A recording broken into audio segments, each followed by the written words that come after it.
Alain Bauer. Alain Bauer, bonsoir. Bonsoir. Vous êtes professeur de criminologie au CNAM, au Conservatoire national des arts et métiers. Vous publiez cette encyclopédie passionnante qui vaut bien son poids, Encyclopédie des espionnes et des espions. Et alors ce titre a son importance puisque on découvre en vous lisant que y a eu beaucoup plus de femmes espionnes qu'on l'imagine. Vous le premier d'ailleurs, Alain Bauer. Absolument, ça a été ma grande découverte. Alors on a toujours l'image de la femme espionne, la danse des 7 voiles, plutôt en version horizontale, sur l'oreiller. Malheureusement comme dans les James Bond, oui. Souvent dans les James Bond. Sauf le dernier, où un début de commencement d'idée que la femme espionne pourrait avoir un rôle plus actif et plus debout que couché est arrivé. Mais en fait, dans la réalité, on découvre que depuis très longtemps, des femmes espionnes ont été sur le terrain, combattantes, agissantes, chefs de réseau, et pas seulement susurrant à l'oreille du bel ennemi endormi. Et oui, Joséphine Baker. Et voilà, à l'ouverture de votre livre, la première page, Joséphine Baker, panthéonisée fin novembre, elle fait son entrée au Panthéon. Elle a été une grande espionne. Elle a été une très grande artiste et donc une très grande espionne, à tel point même d'ailleurs qu'elle a reçu du général de Gaulle les 3 médailles les plus importantes avec la Légion d'honneur et qu'elle a reçu les honneurs militaires américains, ce qui n'était jamais arrivé au moment de son décès. Donc ce sont des... Voilà. Et donc elle a, à la fois à Paris, mais aussi parce qu'elle était en tournée un peu partout, transmis des messages, récupéré des messages, eu une action extrêmement déterminante pour la transmission de l'information. Sur des petites partitions de musique, oui, à l'encre sympathique qu'elle cachait dans ses vêtements. Absolument. Incroyable. Alors ça, c'est plutôt classique, hein, l'encre sympathique ou le micro-point. Ah bon? Mais, pas pour les néophytes ou les comme fausses nous. images. Mais elle a fait ça avec beaucoup de courage et de détermination parce que son statut ne l'aurait pas empêché d'être torturée ou assassinée si elle avait été prise. Donc elle a été une grande chef d'orchestre, comédienne chef d'orchestre d'un réseau très efficace durant la Deuxième Guerre mondiale. Votre ouvrage balaie plus de 3000 années de renseignements. Alors évidemment, l'espion évolue au fil du temps, mais j'imagine qu'il y a des points communs. Qu'est-ce qui fait un bon espion ou une bonne espionne? Quelqu'un qui sait écouter, parce que les gens parlent toujours beaucoup, énormément, et 99% de l'activité du renseignement, elle est ce qu'on appelle ouverte. Récolter l'information. Voilà, blanche, grise, un peu entre deux. C'est très rare d'avoir de la manipulation structurée, des opérations de retournement, de pression. Beaucoup des éléments d'information, la collecte est très très large. L'analyse est un sujet un peu plus compliqué sur lequel on a beaucoup de retard, mais qui se rattrape depuis 2015. Et puis l'action, ça a toujours été très classique et très James Bondien, avec des gadgets, des armes, des équipements, des décisions de liquidation, d'élimination, d'exfiltration, qui là relèvent plus du film. Finalement, plus on est invisible, plus on se fond dans le paysage, meilleur on est comme espion. Absolument, c'est d'ailleurs beaucoup d'espions brillants, beaucoup d'espions extrêmement déterminants ont été des amateurs, pas du tout des agents professionnels.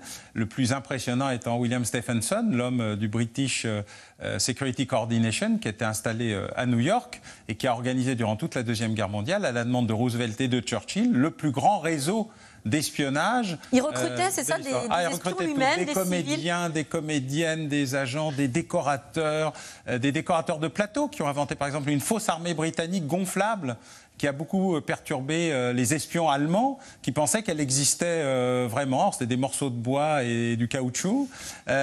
Beaucoup d'opérations très compliquées. L'opération Garbo, comme Greta, mais qui elle-même l'était. Espionne. Mais là, c'était un agent qui s'appelait Garbo et qui a un peu organisé l'affaire du faux cadavre, enfin du vrai cadavre avec les faux éléments sur le faux débarquement allemand qui a là aussi beaucoup perturbé les Allemands. Donc c'était des esprits extraordinairement brillants et qui utilisaient tous les moyens disponibles. Et vous avez raison, moins ce moyen était visible, plus on était fondu dans le paysage, plus tout était naturellement et plus ça passait. Normal et plus ça passe. J'ai découvert dans votre livre que Roald Dahl, l'auteur de livres pour enfants, Charlie et la chocolaterie, était espion. Oui, de William Stephenson, d'ailleurs du BSC. Alors il était un espion bizarre parce qu'il d'abord il a été pilote, il a été abattu et au moment où il a été remis sur pied, il a été envoyé comme attaché diplomatique aux États-Unis et il a été dans l'équipe de Stephenson et donc il a été un espion comme l'inventeur de James Bond l'a été lui-même puisqu'il écrivait pas seulement des romans mais il écrivait aussi des légendes.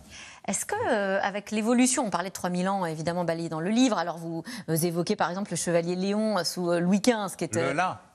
Le ou la, on ne sait pas effectivement, parce qu'il était transformiste. Donc, oui, enfin, on sait que c'est un homme maintenant, voilà. Mais il a commencé sa carrière comme agent de renseignement, comme étant la très proche de l'impératrice de Russie, la très proche.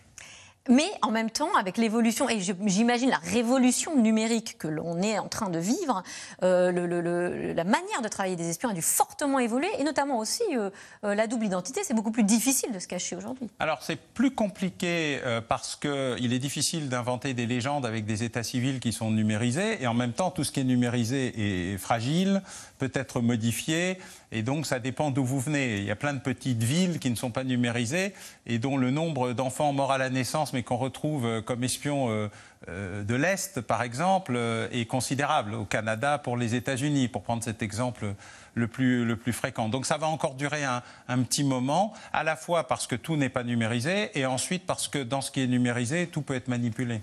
Et alors, est-ce qu'on retrouve des agents doubles comme on a pu en trouver? Vous donnez l'exemple de ce haut fonctionnaire français, Georges Pack, qui pendant 20 ans livre des informations confidentielles à l'URSS sur l'activité du gouvernement français. Est-ce qu'un Georges Pack aujourd'hui existe, je ne sais pas moi, au sein du gouvernement? Alors, le nôtre, je ne sais pas, mais récemment, les États-Unis ont arrêté un couple d'espions, un homme et une femme, officiers américains, qui voulaient vendre des secrets atomiques ou de la Navy, de l'US Navy, à une puissance étrangère non encore totalement identifiée. Et je vois dans vos yeux rieurs que vous pensez à un pays. Alors, en fait, je pense à deux pays, ah bon, voilà, deux très grands pays, très à l'est. Très à l'est, donc pas à la France. Non. La France est plutôt respectueuse des conditions de travail vis-à-vis de ses alliés, et elle ne fait pas partie des pays qui ont un double ou un triple jeu. La Russie n'est pas un allié, donc la Russie c'est un adversaire, éventuellement un ennemi. Enfin, on peut le considérer comme on veut, mais on n'est pas dans les alliances historiques et traditionnelles. Le seul pays qui s'était permis d'espionner les États-Unis au sein de sa propre alliance étant Israël, avec l'affaire Pollard, qui s'en était mordu les doigts pendant très longtemps parce qu'ils n'avaient pas pu résister à l'appât de l'information. Un agent qui vient leur donner des informations internes, voilà, ils auraient dû le refuser, ils ne l'ont pas fait, mais en même temps, ils ne l'ont pas récupéré au moment où il s'est enfui. Est-ce que aujourd'hui le métier d'espion se démocratise? Je pose la question parce qu'on a de plus en plus d'ouvrages comme le vôtre finalement, qui fait aussi davantage connaître ce métier-là. Alors, beaucoup d'anciens directeurs du renseignement se sont mis à écrire des livres, ce qui est toujours très étonnant. Roger Libaud, Alexandre de Maranche, avec Christine Ockrent d'ailleurs. Donc, on a une profusion d'ouvrages, Bernard Bajolet, il n'y a pas très longtemps, qui sont plus ou moins autobiographiques et apportent plus ou moins le sujet. Moi, j'avais écrit avec Marie-Christine Dupuy-Danon un ouvrage où tous les anciens patrons du renseignement racontaient leur carrière, ce qu'ils avaient fait, leurs coups d'éclat, etc. Et en fait, on devait un peu les restreindre. Mais c'est ça pose pas de problème, ça, quand normalement on ne doit rien dire et que c'est un métier secret. Le passé permet de dépasser beaucoup de choses. Mais il est vrai que le métier se démocratise, se féminise considérablement, notamment depuis 2015, et il se reféminise. Comme j'explique, le SOE anglais, durant la guerre, il y avait beaucoup de femmes, notamment anglais, pour les opérations en France et dans les pays occupés. Et là, il se féminise et donc il se démocratise. Et il est plus transparent et c'est plutôt une bonne chose. Eh bien voilà, on peut tous devenir peut-être espion ou espionne aujourd'hui. Merci Alain Bauer. Tout de suite, c'est dans l'air. Bonne émission.